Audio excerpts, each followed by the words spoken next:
Tövəndə dövlətlər, yəni millətlər nemişqa halak boludu namlı kitabdan özlüksüz tərcümə. 8. bab. Bizning təvəligimizdə yol qoyulmaydı. Mətbəəçilikni çəklashning taraqqiyotga bo'lgan to'sqinligi. 1. paragraf. Mətbəəçilikning cheklanishi. 1445 yılı Germaniyaning Mainz shahrida Johannes Gutenberg keyincha iqtisod tarixiga cho'nqur ta'sir ko'rsatadigan yo'tkilishchan xat urush asosidagi matbaachilik nashriyatidan iborat yangi bir kashfiyotni oshkorladi. Shu vaqtgacha kitoblar yoki xattatlarning qo'l ko'chirmasi orqali putildigan bo'lib, u bir intayin asta va jafoliq jarayon edi. Va yoki bo'lmasa, xatlar maxsus tayyorlangan bölük yog'och parchasiga besilib, kitobning har bir beti putilib chiqatdi. O zamonlarda kitoblarning soni intayin az bo'lib, to'limi qimmat edi. Gutenbergning kashfiyotidan keyin ishlarda o'zgarish bo'lishga boshladi. Kitoblar ko'plab besilishga boshladi. Bu kashfiyot bo'lmaganida ommaning savod chiqarishi va ommaviy ma'rif mumkin bo'lmagan bo'ladi.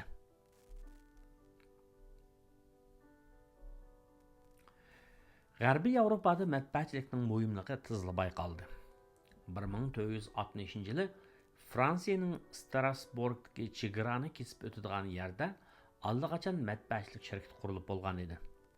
1460 yillarning oxirlariga kelganda matbaachilik texnikasi butun Italiyaga yamrab, avval Rim va Vizantiyada, orqadan Florens, Milan va Turinda matbaachilik shirkatlari qurildi. 1476 yili William Caxton Londonda matbaachilik shirkati qurdi. 2 yildan keyin Oxfordda bir qurildi. O'xshash mazgilda matbaachilik dengiz yoqasidagi davlatlarga tarqalib, u yerdan Ispaniyaga va hatto Sharqiy Yevropaga yetib bordi. 1473 yili Budapeshtda matbaachilik shirkati ochildi va 1 yildan keyin Krakowda qurildi. Ammo matbaachilikni hammaylar birdek ko'ngildagidek kashfiyot deb qaramadi. 1485 yilda Osmanlı imperiyasining sultonlaridan Bayazid II farmon chiqarib, musulmonlarning arabcha kitob chiqarishni qat'iy yo'sinda chekladi. Bu farmon 1515 yili Sultan Selim Ining hukmronligi ostida texmo kuchaytirilib ijro qilindi. Osmanlı imperiyasi territoriyasida matbaachilik 1727 yili tunji qitim uning yo'l qo'yilganicha bo'lgan oraliqda qattiq cheklandi. Ondan Sultan Ahmad III İbrahim Müteferrikaga nashriyatchilik bilan shug'ullangan imtiyozini berganligi haqidagi farmonni chiqardi. Lekin bu kechikib tashlangan qadammi muayyan cheklamalardan mustasno bo'lmadi. Garchi farmonda G'arbning bu texnikasi talaylik bu kunda 100 pardasi ichilgan kelin qizdek echib o'tildi hamda hargiz yo'shirin tutilmaydi deyilgan bo'lsa-mu, Müteferrikaning bosmachiligi yaqindan ko'zatildi. Farmonda mundaqcha qalangan: nashr qilingan kitoblarning xatoliklardan xoli bo'lish uchun islomiy qonun ilmida yetishgan mo'tabar ham oqil qozilardan İstanbul qozisi janobi Mavlana Ishoq, Silonika qozisi janobi Mavlana Sahib, Galata qozisi janobi Mavlana Asad qatorliqlarning darajasini Alloh ustun qilg'ay hamda diniy farmonlarni izohlaydigan durust bo'lgan diniy olimlarning turklardan bo'lgan Shayx Qosim Pasha Mavlavixona, Mavlana Musa qatorliqlarning aql parasini orttirg'ay va bilimlarini ziyoda qilg'ay. Mana mushu kishilarning hammasi nashr qilinmoqchi bo'lgan kitoblarning tahrirligini tekshirib bekitdi. Müteferrika nashriyatchilik bilan shug'ullanishga yo'l qo'yilgani bilan u basmoqchi bo'lgan har qanday narsa diniy va qonuniy sohadagi olimlarni, ya'ni 3 qozining tekshirishdan o'tish kerak edi. Agar nashriyatchilik, ya'ni matbuotchilik kengri qo'yib etilgan bo'lsa, xuddi boshqalarga o'xshash balkim bu qozilarning aql parasti va bilimlarini oshgan bo'ladi. Lekin ahvol undaq bo'lmadi. Garchi muttafiqaraning nashriyatchilik bilan shug'ullanishiga yo'l qo'yilgan bo'lsa-mu.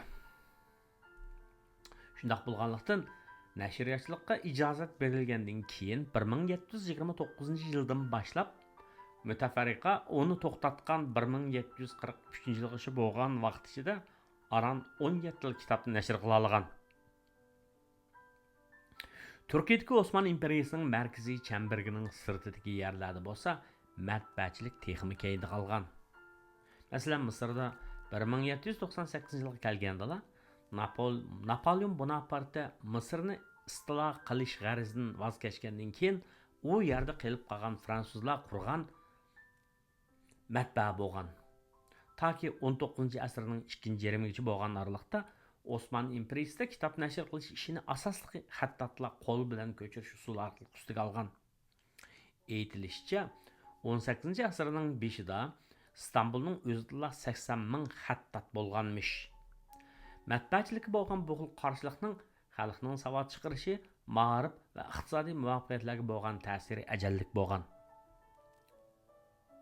1808-yildagi Angliya aholisining ichida yosh quromiga yetgan erlarning savodli bo'lish nisbati 60%, ayollarning 40% bo'lib, buni solishtirganda Osmanlı imperiyasiga aholining taxminan 2-3% la savodli bo'lgan. Gollandiya bilan Germaniyada savodli bo'lish nisbati texmi yuqori bo'lgan. Bu mezgillarda Osmanlı tuproqlaridagi aholining ma'rif tarbiyasi ilishini Yevropa ellariga solishtirganda texmi tuvan bo'lib, hatto yosh quromiga yetgan aholining 20% li o'qiy oladigan va yoza oladigan Portugaliyadanmi ko'p orqada qolgan. Osmanlı imperiyasining muassasalarining yuqori darajadagi mutlaqiyatchi va talon-taroj xarakterligini o'ylashganda sultonning matbuotchilik tutgan dushmani pozitsiyasini tushangili bo'ldi. Kitoblar iddia tarqatilgan bo'lib, hukmronlarning xalqni bo'ysundirishini ta'sirlashtirdi. Bu iddialarning ba'zilari iqtisodni oshirishga foydali, yangi qimmatli chora usullar bo'lsa, yana ba'zilari mavjud siyosiy va ijtimoiy holatga xiris qiladigan, uni og'dirishni tashviq qiladigan mazmunlar edi. Kitoblar, ya'ni og'zaki bilimlarni kontrol qilganlarning nopozini kamsundiratdi. Kitoblar yana og'zaki bilimlarni kontrol qilganlarning nopozini kamsundiratdi. Chunki kitoblar savodli bo'lgan har qanday odamning bilimli bo'lishiga osonlik tug'diratdi. Kitoblarning ommaga yuzlanishi bilimni kontrol qilmagan yuqori qatlamishini aytganda, ular huzurini surayotgan mavjud tuzumga tahdid edi. Osmanlı sultanlari va diniy qatlam kishilari kitoblar ilib kelgan ijodiy vayronchilikdan qo'rqishdi. Shuning bilan ularning bu masalani hal qilish usuli matbuotchilikni cheklash bo'ldi. Sanoat inqilobi hamma davlatlarga degidek ta'sir qilgan hal qilg'ich burilish nuqtasini yaratdi.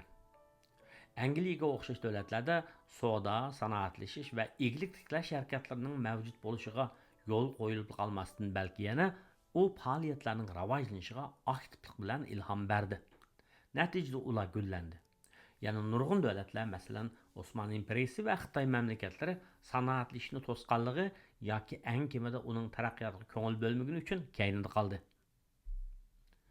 Siyosiy va iqtisodiy muassasalar texniklik yangiliklarga qaytaradigan inkasni belgilaganligi uchun mavjud muassasalar bilan hal qilg'ich burilish nuqtalari o'tirishga munosabat, ya'ni bir qatim muassasalar bilan iqtisodiy natijalarning bir-biridan yiroqlashishini keltirib chiqardi. Osmanlı imperiyasi taki 1-Dünya urushining oxiri g'ulab tushishi bo'lgan aralıqda mutlaqiyatchi hokimiyat bo'lib keldi va matbuotchilikka o'xshash yangiliklarga hamda ijodiy buzg'unchiliklar elib kelgan vayronchiliklarga muvaffaqiyatli shaklda qarshi turib to'sqinlik qilib keladi. Angliyada yuz bergan iqtisodiy o'zgarishlarning Osmanlı imperiyasi yuz bermasligining sababi talon-taroj xarakterli mutlaqiyatchi siyosiy muassasalar bilan talon-taroj xarakterli iqtisodiy muassasalarning o'rtasida tabiiy bog'lanishning bo'lganligidandir. Mutlaqiyatchilik qonunning cheklimsiz aldı icra qilinadigan qoidalar yoki boshqalarning o'z ra'yi bo'yicha ish ko'rishi bo'lib, amaliyotda mutlaqiyatchilar bir kichik guruhlarning va yoki sarxillarning qo'llashi bilan hokimiyat yurgizdi. 19-asrdagi Rossiyani misol olaylik. Çar padişahlar nüfusning 1%ni tashkil qilgan oqso'nglarning qo'llashi bilan mutlaq huquq yurgizishgan. Bu tar doiradagi guruh Çar padişahga huquq baxsh etgan siyosiy tashkilotlarni qurishgan. Toki 1905-yilgacha, ya'ni Çar padişah imperiyasidagi parlament hisoblangan Dumani qurib, uzun qolmayla uningga bergan kichikina huquqning g'ulini qazg'ishi bo'lgan arliqda Rossiyada na parlament yoki na boshqa guruhlarga vakillik qilgan siyosiy o'qitish partiyalar bo'lmagan. Shundaq bo'lganlikdan talon-taroj xarakteriga ega bo'lgan iqtisodiy muassasalar Çar padişahni va uni qo'llovchi oqso'nglarni qong'icha boy qilgan. Bu xil boy qilishning nurg'un boshqa talon-taroj xarakterli iqtisodiy tuzumlarning asosi Bu xil bayqilishning va nurg'un boshqa talon-taroj xarakterli iqtisodiy tuzumlarning asosi keng ko'lamlik majburiy emgak tuzumini yo'l qo'yish va aholini kontrol qilish bo'lib, bular Rossiyadagi qulluqning eng zaharxanda shaklda ifodalanishidir. Sanoatlashishga to'sqinlik qilgani mutlaqiyatchilikning iborat siyosiy muassala emas edi. Garchi mutlaqiyatchi hokimiyatlar ko'p xillikni yaqinlamasimi hamda ijodiy vayronchilikdan qo'rqishsimi, nurg'unlarning huquq markazlashgan hokimiyatlar bo'lgan yoki ankimida matbaachilikka o'xshash yengilliklarni cheklagudek huquqni markazlashtirgan edi. Hatto bugungi kunda Afg'oniston, Haiti va Nepal qatorliq milliy davlatlarda huquqning markazlashishi yetarli emas. Tovangi Sahara Afrikasida bu ahvol texman nachar. Biz ilgari o'tirib qo'yib o'tganimizdan ijtimoiy tartibni kafolatlantiradigan, qonun nizomlarini ijro qiladigan hamda mulk huquqini qo'g'daydigan huquq markazlashgan hokimiyat bo'lmay turib, hammani o'z ichiga oladigan muassasalar vujudga kelmaydi. Biz bu vaqtda Tovangi Sahara Afrikasining nurg'un joylarida, masalan Somaliya va Janubiy Sudanga muayyan shakldagi siyosiy markazlashtirishning kamchiligining ularning sanoatlashishiga bo'lgan eng cho'ng to'zoq ekanligini ko'ramiz. Bu tabiiy oldingi shartlar hozirlanmay turib, Somaliya va Janubiy Sudandagi bu davlatlarda sanoatlashish yuz bermaydi. Mutlaqiyatchilik va markazlashgan siyosiy hokimiyatning bo'lmasligi yoki ularning ojiz bo'lishi sanoatlashishning kengayishiga to'sqin bo'ladigan ikki cho'ng to'saqdir. Lekin ular ham bir-biri bilan bog'langan. Siyosiy huquqni markazlashtirish jarayoni mutlaqiyatchilikka moyil holatni shakllantirganligi. Shundaqla ijodiy vayronchilikdan qo'rqish tufaylidan hokimiyat yurgizayotganlar sanoatlashishga jur'at qila olmagan. Siyosiy huquqni markazlashtirishga bo'lgan qarshilikning sabablari hammani o'z ichiga oladigan muassasalarni barpo qilishga qarshi turishga sabablar bilan o'xshashib ketishidir. Siyosiy huquqni yo'qotib qo'yish vazifasi va yangidan huquqni markazlashtirgan hokimiyatga va uni kontrol qiluvchilarga egilish vazifasidan iboratdir. Ya'ni bo'ysunish vazifasidan iboratdir. Biz oldingi bobda To'dir podshohligidagi Angliyada siyosiy markazlashtirish jarayonida har xil yerlik sarxillarning bu xil siyosiy huquqni yo'qotib qo'yishga qarshi chiqqanligi uchun o'zlarining mamlakatning siyosiy muassasalarida vakillari va ovozlarining bo'lishi bo'lgan talab va sadolarining kuchayganligini ko'rib o'tgan edik. Demak, bir kuchlik parlamentning maydonga kelishi bilan hammani o'z ichiga oladigan muassasalar barpo qilingan. Lekin boshqa nurg'un ahvollarda dal buning qarshisidagi ishlar yuz berib, siyosiy markazlashtirish jarayonlari texmi mustahkam bo'lgan mutlaqiyatchilikka boshlab kirgan. Rossiya mutlaqiyatchiligining manbasi 1682-yildan toki 1725-yil u o'lguvchi bo'lgan araliqda hukm surgan Çar podshoh Buyuk Petr davriga bog'lanadi. Buyuk Petr zamonaviy hokimiyat apparati va zamonaviy armiya qurib chiqish uchun Saint Peterburgni poytaxt qilgan hamda boyarlarni, ya'ni kona oqso'nglarni imtiyozlaridan mahrum qilgan. U hatto o'zini podshoh qilib tikilgan boyarlar dumasini amaldan qoldirgan va daraja tuzumini tonishtirgan. Bu orqali butun vujudi bilan Char podshohiga xizmat qiladigan yangi bir ijtimoiy sinfni qurib chiqqan. U hatto xuddi Angliyaning podshohi Henry 8 huquq markazlashtirish jarayonida qo'llangan usulni qo'llanib, cherkovning hukmronligini tortib olgan. Bu xil siyosiy markazlashtirish jarayonlarida Peter boshqalarning huquqlarini tortib olib, o'ziga mujassamlashtirgan. Uning harbiy islohoti an'anaviy podshohlik muhofazachilar qismi, ya'ni Streltsiyaning isyon qilishiga sabab bo'lgan. Ularning isyon qilishiga ergishib, O'rta Osiyodagi boshqurtlarni isyon qilgan va Bulovin inqilobi yuz bergan. Ammo ularning hech qaysisi g'alaba qila olmagan. Gerçi Büyük Peter'ning siyosiy markazlashtirish harakati muvaffaqiyatli bo'lib, o'qituvchi kuchlar yengilgan bo'lsa-mu, hokimiyatning markazlashtirishga qarshi chiqqan an'anaviy muhofazachilar qismiga o'xshash manfaati daxliga uchragan kuchlar dunyoning boshqa joylarida g'alaba qozongan.